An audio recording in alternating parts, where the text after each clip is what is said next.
இப்ப அந்த நிலை அவங்களுக்கு மாறணும்னா அவங்க என்ன பண்ண? காஞ்சிபுரத்துல காமாட்சியை வெள்ளிக்கிழமையில சுக்கர ஓரையில போய் பார்க்கணும். அது அவங்கள மாத்திடும், அது பெரிய லெவலில் மாற்றும்.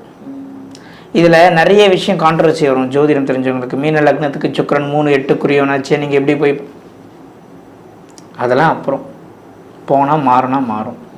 இப்போது சுகர் மாத்திருக்குது, போட்டால் சுகர் கம்மியாகும்னா கம்மியாகும்.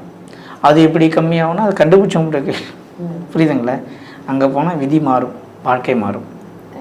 முடிந்தால் பௌர்ணமி அன்னைக்கு நவவாரண பூஜையில் கலந்துக்குங்க, இல்லைன்னா வெள்ளிக்கிழமை சுக்கிரவாரியில் போயுங்க, இல்லை ஒரு பௌர்ணமிக்கு போயிட்டு வாங்க, பெரிய மாற்றம் நடக்கும்.